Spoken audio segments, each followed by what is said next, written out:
Today we are going to talk about more flight cancellations. We've got Let's Go family members who just disembarked the Sky Princess on a transatlantic with wonderful news for us. So I'm going to give you that update. We've got a Let's Go family member who is on the Carnival Luminosa on that amazing Trans-Pacific voyage she has just embarked on, and some other things that I think you need to know about transportation strikes in the United Kingdom and in Europe, things to think about if you will be traveling there, whether you're going on a cruise this summer or not. Just some things we need to be aware of and think about as we plan. So let's go ahead and get started.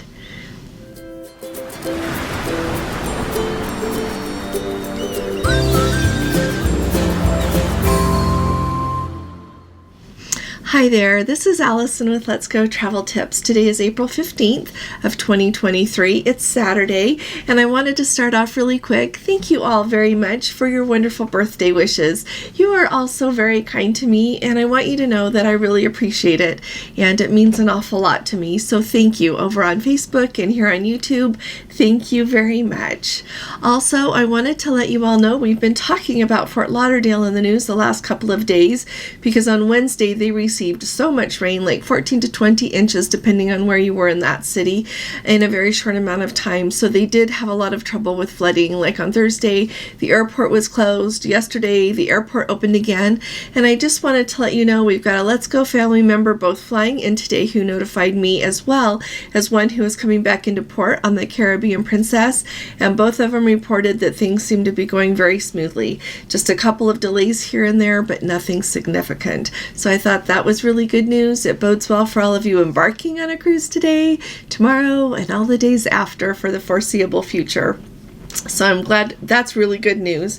The next thing that we need to talk a little bit more about is I told you how there were flights canceled in Anchorage. Yesterday, Friday, I told you about the flights canceled in Anchorage on Saturday. Nope, on Thursday. So sorry, on Thursday.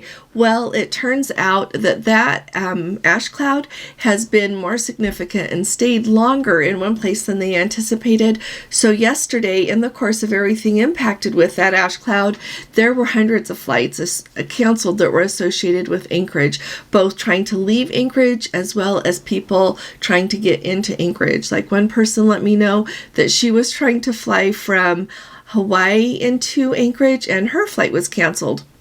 So those delays are going to be significant. They don't know how long that cloud's going to stay there. They're expecting it to start drifting down towards Sitka and then down to the lower 48. So it'll be really interesting to see. One of the volcanologists was talking about it, saying it doesn't usually stay as a cloud for so long. So it'll be interesting to see what it does, to see if it impacts any flights here in the lower 48 states of the United States of America. So we will just keep an eye on that. But what does that mean for us for our cruise season this year? Well, for one thing, this is unusual. This is the largest eruption that this volcano in Russia has had in like 6 years. It's called, just if you want to look it up, if you didn't catch my video yesterday, you should go back and watch it. But I would say it's Shivluk, Shiveluch. It's in that Kamchatka region there that I talked to you about yesterday in Russia. And so we don't know if she is going to continue to have eruptions. If she does, it's going to continue to impact flights in and out of Anchorage. So if you are going to be sailing from Whittier there, that is going to impact your flights trying to get in. Anchorage is the city, and then you take however you decide. We did the Princess transfer from the airport down to the cruise port there in Whittier. However you decide to do that, I want to say it's about an hour and a half ride. It is stunningly beautiful. So beautiful. Don't plan to nap on that ride. Don't plan to be on your phone. Plan to be looking out the window because it is absolutely beautiful. But anyway, so here are a few things that I thought of. Of course, we're going to track what this volcano is doing. Hopefully we will be able to see. But then the other thing with volcanoes is they are so unpredictable. So even if she, calms down a little bit and is not spewing so much ash or erupting otherwise, it can suddenly happen. So here's a few things I thought of. First of all, if you are going to be sailing out of Anchorage, you're starting your cruise tour there, you're going to be up in Fairbanks. Now, the flights in Fairbanks, leaving Fairbanks, were not impacted. I looked that up. Flights from Anchorage to, of course, Fairbanks were impacted, or Fairbanks to Anchorage trying to get in, they couldn't get in. But the other flights from Fairbanks were able to come and go as scheduled. But so I think Fairbanks, it just depends on what happens. But I had the thought that if you are flexible with your time and you have plenty of time in your life, you might want to tweak your flight so that you go an extra day or so early to allow for flight delays. Because you never know. If you're flying in the day before and no flights are getting in or out, that kind of puts us in a tight position. The really nice thing about Alaska, though, I will say, is that if you happen to be a day late and the ship sails, that there are lots of ports on those itineraries. And when Princess helps you get to the next port, then at least it's not 5 sea days down the road. At least it's soon. And the same with trying to get out to a lodge. You never want to miss a minute of your cruise tour, but at least it's doable to try to get out there. And if you are affected by that, chances are a lot of other people will be affected by that as well. But just a few things to think about. Put that on your list of things to keep an eye on. I will keep an eye on it as well and keep you up to date with it. If you do go early to Anchorage a couple of days, there is lots to do. If you look at TripAdvisor, or of course you can look at a tour book as well, but I always like to use TripAdvisor a little bit as a jumping off point because it gives you a good idea of what some of the top things are to do in a place. There are tours that will take you out to see glaciers. They've got museums. There's just a lot to do. So I think it would be nice to have a couple of extra days in Anchorage. So I wanted to make you aware of that. Also, the next thing that I wanted to tell you about, just in relation to that story, and just information. So our Let's Go family member Yuki was just flying from the United States to Tokyo, and she was impacted by this volcano eruption as well. Her flight was scheduled to be for 10 hours. It turned out being a 12-hour flight because they had to go around that ash.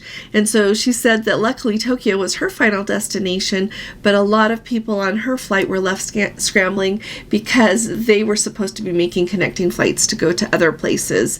And so clearly one thing can have such a ripple effect across so many places.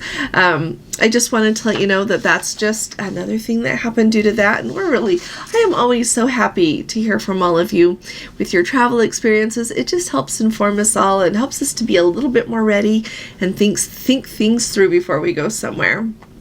Now, the next thing that we get to talk about, and I'm really excited about this, we've got Let's Go family members who just disembarked from the Sky Princess, and it was a transatlantic. The itinerary on that was to visit Spain, Portugal, and France. How lovely is that? And she said it was a wonderful cruise. They had the best time. So on that sailing on the Sky Princess was 3,757 passengers. So, she was quite full of passengers there, running at close to capacity. She said that the food was very good, but be aware there are some changes to things in the main dining room. She said salmon is not still on the always available menu, and also the shrimp cocktail, she said, was still offered on theirs, but they changed the sauce from your standard, the cocktail sauce that usually goes with shrimp, to kind of like a creamy French sauce. And so she said she much prefers cocktail sauce. I'm with her. I just want cocktail sauce with shrimp. But now this is really interesting to me. Some of you who have reported back to me recently have let me know that if there is something that you want that is no longer offered on that always available menu, what was it called, Princess Favorites or something like that, then you can ask for it and they will get it for you. When it comes to salmon, I wonder, do they have enough to give that to you if you ask? So I would say if there's something that you really want, it's worth asking if you don't see it on that Princess Favorites menu, things that used to be there. But it looks like in the long run they're trying to move away from that. And I would bet that the availability of some things varies by ship and what supplies they can get where they are sailing from and everything. So I really appreciated her update on that. She said the Estrella dining room waiters were wonderful. The head waiter could not do enough for everyone to make sure that they were having a lovely experience. She also said that there was a wonderful selection in the buffet. Waiters were always available to bring you drinks if you wanted, but you could also do self-service if you want. And how fun is this? She said towel animals are back. So it was 14 days on board. They had 3 of them, 3 towel animals during the course of their voyage. She said the cabin steward was great. Evening turn down was automatic. You didn't have to ask for it. And that is honestly what I'm hearing across all of the ships now. Remember when we first had the startup, they didn't do the turn down. And then we got to the point, because, we were like not trying to breathe on each other, I guess, anymore, that we had to, not having the room steward come in your room like when you were there, and not any more than he or she had to. But now that turn down is automatic, it seems, across the fleet. Also, let's see what I want to tell you. Oh, and a reminder, it seems like across the board, there are no longer, bar soap is no longer offered. If you had cruised Princess before they made this change, they always had a bar of soap at the sink, and I tend to be a bar of soap person. Anyway, so now they have pump soap, and remember we used to get that tube of the Lotus Spa lotion, and now it is just a pump thing as well too. So, and then the room steward just fills it up when it gets low. In the shower, they still have, the shower gel and shampoo and conditioner. So that is still available, but not having a bar of soap is a game changer. Well, it's not a game changer to another ship, but if you really like a bar of soap, to another cruise line, if you really enjoy a bar of soap, just bring one with you. That's what I do. And so that the heads up about that. She also said that so on their mini bar, all right, here's what they could switch it out for. You could switch out the whole mini bar setup. So if you're elite, you get that a mini bar setup included. And like if you're in the mini suites, you get the mini bar setup included.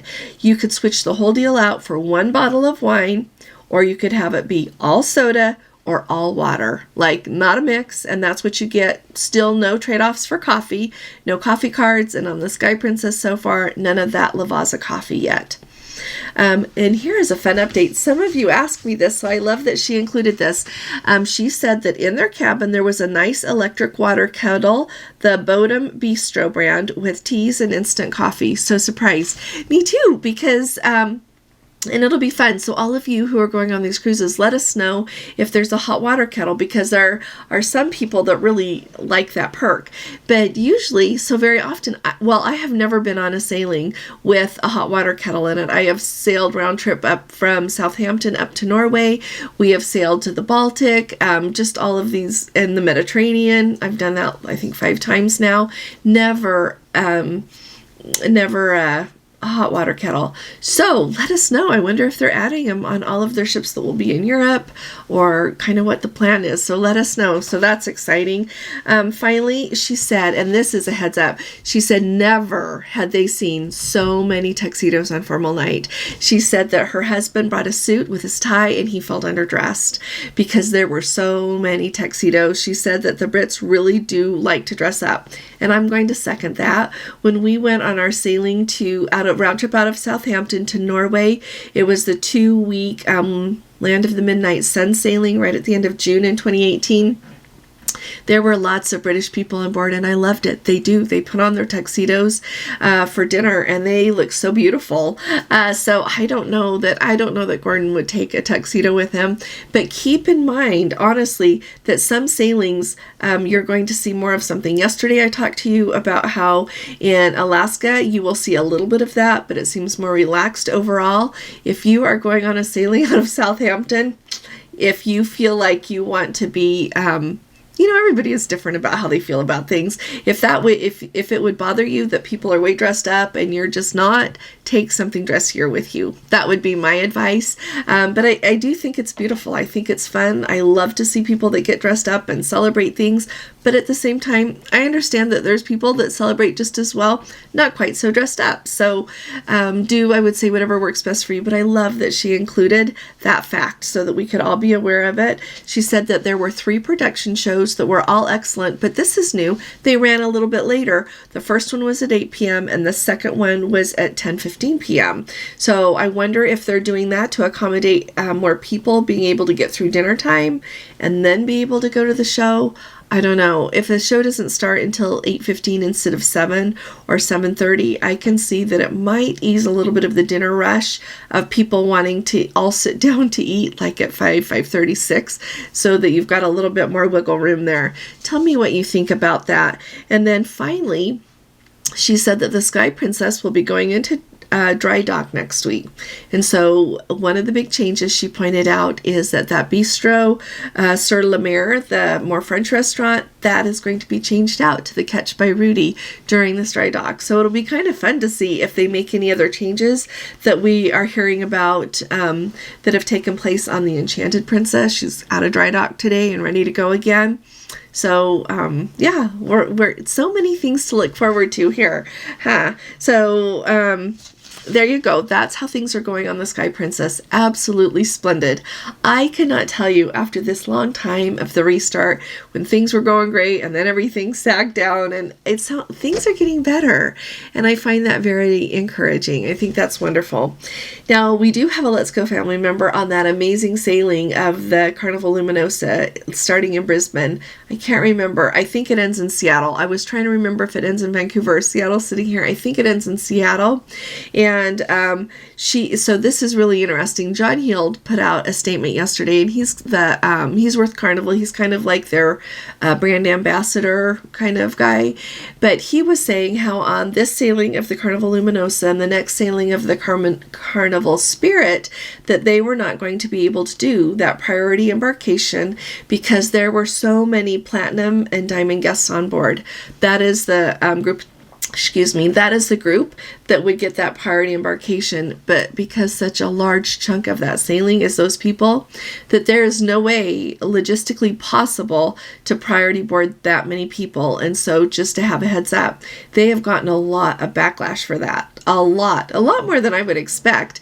But anyway, our Let's Go family member was on the Luminosa, and they went from Brisbane, she said, and it is 22 days, by the way. This comes after the most insane, disappointing, disorganized, and painful onboarding process. And they did end up leaving like several hours late, she said. But on that ship right now, it's kind of interesting to hear the breakdown. So right now there's 1,914 guests. Under the age of 21, there are only 36 guests. People who are brand new to sailing with Carnival is 387, but then here's the thing. You've got 89 people that are red level, 638 that are the gold card, and then platinum is 606, and the diamond card is 180 people. So that makes sense. She says that I always love to hear, often, if you don't know this, if you go to the piazza, like on the first night of the sailing or the second night, they will have, often on the night when they have like the champagne waterfall and everything on Princess, the captain will come, and very often they will tell you the breakdown of the cruise. And it's really fun to hear, like, how many people are from the UK, how many people are from the US, how many people are from the Netherlands. They just go through however it's made up. And I think it's very fun to hear, like on that sailing from Southampton that I mentioned up to Norway, where so many people were dressed up, there were more people from the UK on that voyage than there were from the US, which makes perfect sense. You're right there sailing from Southampton, and it's just so handy. But anyway, what do I want to tell you? So the United States, there were 1,729 guests. There were 53 from Australia and 42 from Canada. But she said now that they're on their way, the weather is beautiful. They're going to be calling in Noumea, if I said that correctly. I think it's our today. And she said that she dined in the Steakhouse Fahrenheit. The food was amazing. The food and main dining so far is delicious with lots of dining options. So thank you for that update. I really appreciate it.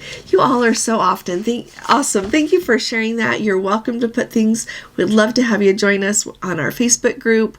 That's Let's Go Travel Tips. Come and join us. And then also send me an email if that's easier for you. I really appreciate it.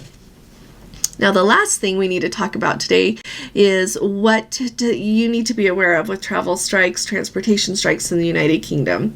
Before I tell you about that, and Europe, before I tell you about that though, can I ask you to please subscribe to our channel? We are trying really hard to grow our Let's Go family, to increase our influence, and to have more of you with us so that we can all share our experience and have a wonderful time, not only cruising, but talking about cruising when we can't be cruising. So hit that subscribe button if you wouldn't mind, and if you hit that little bell next to it, it will notify you every time we go live or put up a video so that you don't miss out. All right, so if you are not aware of this, it's kind of fun. It's not fun. It's interesting to me that in Europe often there will be strikes, whether it's the bus strike or the train workers strike or the airport workers, and sometimes they will schedule them in advance so that people are aware of what to expect. Sometimes they're a surprise or on very short notice. But in the United Kingdom and in Europe this summer, there are a few that are already scheduled, and overall this is scheduled because people don't think that they are getting paid enough. Whether you're looking at the transportation or custom workers in the United Kingdom or in Europe, across the board, they are striking for better pay. When we were just flying into Germany, for our river cruise, we flew in on Friday. We got there on Friday, and that following Monday and Tuesday, things came to a really big, not quite a standstill, but things really were impacted at the Munich airport that we had just flown into by a strike there of their workers. Now, if you are going to be flying into Germany, know that their strikes are going to be ongoing. They don't have a list of dates out, but they have issued the statement that their strikes are going to be ongoing. So I know that flying into Germany is big if you're going to go on a river cruise, as well as if you want to go there to go sightseeing, or as you're jumping off place to see more of Europe. So just be aware that Germany is on the list. Ongoing strikes. Now, we all think of Heathrow here a lot. We're Cruise on Princess here a lot, but a lot of other cruise lines, Celebrity, Norwegian, I think Royal Caribbean as well, and lots of your smaller cruise lines have sailings out of Southampton as well. And Southampton there, so many of us fly into Heathrow or to Gatwick. So And know that if you decide, or you can get a cheaper flight or a better flight into Gatwick, they also have really good transportation into the city, into London. But Heathrow, where so many people fly into, they are expecting to have a lot of security strikes that are ongoing this year too. And so they've got their security guards, their engineers, and their firefighters plan to stage walkouts. They are expecting the British Airways terminal, they said there, they routinely will cancel flights if they know that a strike is coming, so that they can try to take good care of their passengers. So keep your eye on the strikes, and I will try to keep an eye on them too if any of them are announced, so that you can be aware of them. There are different strikes that are supposed to be happening, like with some of the bus drivers, with the train people, just across the board. So kind of keep that in mind as you do your planning, to add in a little bit of wiggle room if you can. I was looking, as I was thinking about all of this, I was looking at our flights to Southampton for our Norway cruise at the beginning of October, and it just worked out that the cruise sails on a Wednesday, so we are going to go 5 days early because it's really easy to include the weekend there and do our sightseeing. But I was really glad that we've got a little bit of wiggle room. We're planning to fly home on the day the cruise ends, but that's always nicer to be late getting home rather than late getting to your cruise or whatever you're doing. So just be aware of that. The Heathrow Express there is what we usually take to get from Heathrow there into London, and I was looking up at that. I don't see a lot of strikes to do with that. The National Express, the bus line, and then there's also another train that runs from London down to Southampton. That might have some strikes. They haven't released the dates as well, so just keep an eye on it. And I would say always have like a backup plan of what you're going to do if one thing falls through. So if you get there and you were going to take the bus, but now there's a strike, be ready to know how to take that train or however to do that. So I wanted to make you aware of that. Then finally, across the United Kingdom Border Security, they are going to strike on April 28th, so keep that in your mind. And so they are just expecting it to take a long time to get through customs. So luckily you'll get through customs, but they expect huge delays with getting through customs on April 28th, so keep that in mind.